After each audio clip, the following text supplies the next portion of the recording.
जब मेरी शादी हुई थी तो मेरी उम्र महज 22 साल की थी। पतिदेव की उम्र 33 साल थी। शादी के शुरुआती दिन में हमारे बीच सब अच्छा था। दिन में कितना भी झगड़ा हो, लेकिन रात में पति को करीब पाता देख हम दोनों भूल कर एक हो जाते। पहले तो मैंने घर वालों को मना किया, क्योंकि पति की उम्र ज़्यादा थी, पर घर वाले नहीं माने। समय के साथ रिश्तों में खटास आती है, जो मेरे साथ भी होने लगा। अब क्योंकि मैं सिर्फ 22 साल की थी, खाली होने के बाद मैं अपनी सहेलियों से बात करती और जोर जोर से हंसती थी। ये बात मेरी सास को बिल्कुल पसंद नहीं थी। उन्होंने बोला, बेटा नया नया शादी हुआ है, ससुर हैं, जेठ हैं, इनका लिहाज किया करो। लेकिन मैं आदत से मजबूर थी। समय के साथ साथ मेरी सास मुझसे नफरत करने लगी और मुझे भी इसकी कोई इसकी आदत पड़ गई। मजबूरी थी। समय के साथ साथ मेरी सास मुझसे नफरत करने लगी और मुझे भी इसकी कोई परवाह नहीं थी।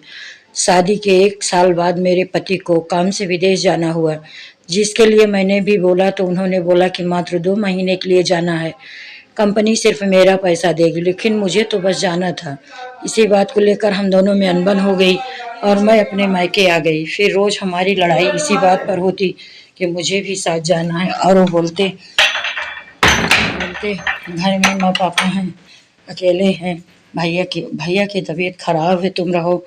मैंने भी जवाब में बोला कि परिवार से शादी नहीं हुई है, तुमसे हुई है। काफ़ी बहस के बाद मेरे पति ने बोला, जाओ करो, अपने मन का बनवा लो पासपोर्ट। इधर उन्होंने हाँ कहा और मैं निकल ली पासपोर्ट बनवाने। अब जब पासपोर्ट बना तो ये और गुस्सा हो गए और बोलने लगे, तुम सिर्फ अपने मन का करती हो। मैंने बोला, हाँ, मुझे कुछ करने के लिए किसी की ओपनिंग की ज़रूरत नहीं होती। बात आगे बढ़ी और सास तक पहुँचे तो उन्होंने भी यही बोला कि तुम अभी चली जाओगी तो मैं अकेले हो जाऊंगी, सिर्फ 2 महीने की बात है। उसके बाद मैं इस शर्त पे रुकती हूँ कि मैं ये 2 महीना यहाँ रह के बाकी 8 महीने 9 महीने अपने मायके में रहूँगी। उसके बाद पति बाहर जाते हैं और 2 महीने के बाद वापस आते हैं, लेकिन वो मुझे विदा कराने नहीं आते। हमने जब फ़ोन किया तो उधर से जवाब आता है कि शादी की जाती है, एक परिवार आसानी से चले, सहयोग से चले, पर तुम सिर्फ अपने बारे में सोचती हो, अभी रिश्ता आगे नहीं बढ़ सकता।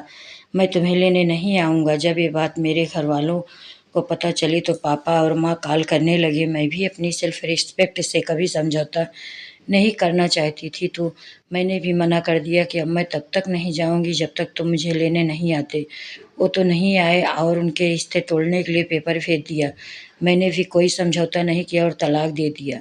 22 में शादी हुई और 23 साल में मेरा तलाक हो गया। घर वालों ने बहुत समझाया, लेकिन मुझे मेरी सेल्फ रिस्पेक्ट प्यारी थी। आज मेरी उम्र 30 साल है। 25 साल की उम्र में मैंने फिर से शादी करने का फैसला किया, लेकिन अब असली समस्या सामने आने लगी। 25 की उम्र में मुझे 45-40 साल के पुरुष मिलते, या तो इनकी पत्नी मर चुकी या फिर कोई तलाकशुदा है। लेकिन अभी तक मेरी दूसरी शादी नहीं हो पाई, क्योंकि मेरे यार एक ठप्पा लगा है दूसरी शादी का। ताव में लिए गए फैसले अक्सर गलत होते हैं।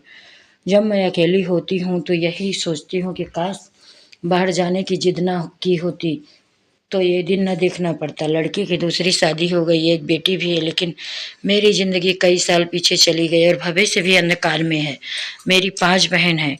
उस समय सबने मेरा साथ दिया, लेकिन आज सिर्फ मुंह पर बोले भर का रिश्ता है, कोई भी सपोर्ट नहीं है, ना बहनों से ना माँ बाप से। आजकल की लड़कियां ज़िंदगी अपने शर्त पर जीना चाहती हैं। तलाक लेना या शादी तोड़ना एक बहुत ही आम बात समझती हैं, क्योंकि फिल्मों और सीरियल में यही दिखाया जाता है। बिना पुरुष के सपोर्ट के और प्रोजेक्ट के हम लड़कियां कितनी भी काबिल हो जाएं, मन में एक डर बना रहता है। लेकिन कोई पुरुष आपके पीछे है, अधिकतर महिला नहीं बोलेगी। क्यों? किस किस से इन्हें अहम को ठेस पहुंचती है। आज के लड़कियों में से मैं ये बोलूँगी कि कुछ भी हो जाए, कभी भी छोटी मोटी बातों को आधार बनाकर तलाक जैसा फैसला मत लेना, क्योंकि इसके बाद तुम्हारी ज़िंदगी और भी बदतर हो जाएगी। अगर मेरी बात किसी को बुरी लगी हो तो क्षमा करना। किसी को ठेस पहुंचाने का कोई इरादा नहीं है। मेरी वीडियो अच्छी लगी हो तो मेरे चैनल को लाइक करें, शेयर करें, सब्सक्राइब करें।